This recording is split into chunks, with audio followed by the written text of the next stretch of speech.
life work. The alphabet has only 26 letters. With these 26 magic symbols, however, millions of words are written every day. Nowhere else are people so addicted to information and entertainment via the printed word. Every day the world comes thumping on the American doorstep, and nothing that happens anywhere remains long a secret from the American newspaper reader. It comes to us pretty casually, the daily paper. But behind its arrival on your doorstep is one of journalism's major stories, how it got there. There is a standard view about democratic societies and the role of the media within them. It's expressed, for example, by Supreme Court Justice Powell when he spoke of the crucial role of the media in affecting the societal purpose of the First Amendment, namely enabling the public to assert meaningful control over the political process. That kind of formulation expresses the understanding that democracy requires free access to information and ideas and opinion, and the same conceptions hold not only with regard to the media, but with regard to educational institutions, publishing, the intellectual community generally. It is basic to the health of a democracy that no phase of government activity escape the scrutiny of the press. Here, reporters are assigned to stories fateful not only to our nation, but to all nations. Congress, says the First Amendment, shall pass no law abridging the freedom of the press. And the chief executive himself throws open the doors of the White House to journalists representing papers of all shades of political opinion.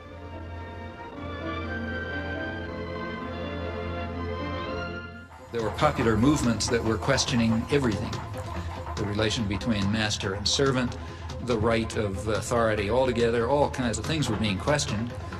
There was a lot of radical publishing. The printing presses had just come into existence. And this disturbed all the elites on both sides of the Civil War. So as one historian pointed out at the time in 1660, he criticized the radical Democrats, the ones who were calling for what we would call democracy, because they are making the people so curious and so arrogant that they will never find humility enough to submit to a civil rule. Now, underlying these doctrines, which were very widely held, is a certain conception of democracy. It's a game for elites. It's not for the ignorant masses who have to be marginalized, diverted, and controlled, of course, for their own good. The same principles were upheld in the American colonies. The dictum of the founding fathers of American democracy that, I'm quoting, the people who own the country ought to govern it, quoting John Jay.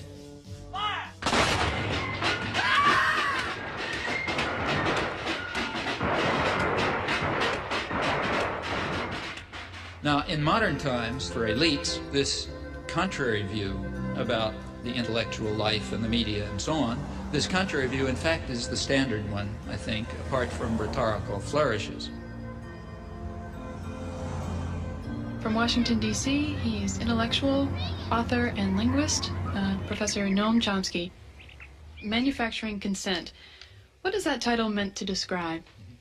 Well, the title is actually borrowed from a book by Walter Lippmann, written back around 1921, in which he described what he called the manufacture of consent as a revolution in the practice of democracy.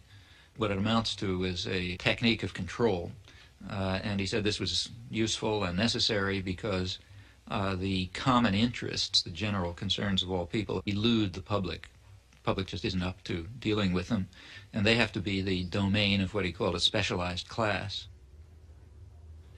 Notice that that's the opposite of the standard view about democracy. There's a version of this expressed by the highly respected moralist and theologian Reinhold Niebuhr, who was very influential on contemporary policymakers.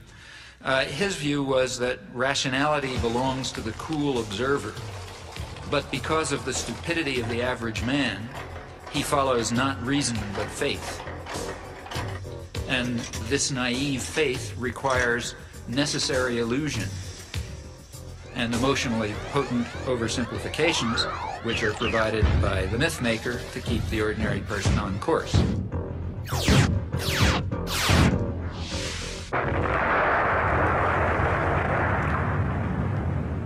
It's not the case, as the naive might think, that indoctrination is inconsistent with democracy. Rather, as this whole line of thinkers observes, it's the essence of democracy. The point is that in a military state or a feudal state or what we would nowadays call a totalitarian state, it doesn't much matter what people think, because you've got a bludgeon over their head and you can control what they do. But when the state loses the bludgeon, when you can't control people by force, and when the voice of the people can be heard, you have this problem. It may make people so curious and so arrogant that they don't have the humility to submit to a civil rule, and therefore you have to control what people think. And the standard way to do this is the resort to what in more honest days used to be called propaganda. Manufacture of consent, creation of necessary illusions, various ways of either marginalizing the general public or reducing them to apathy in some fashion.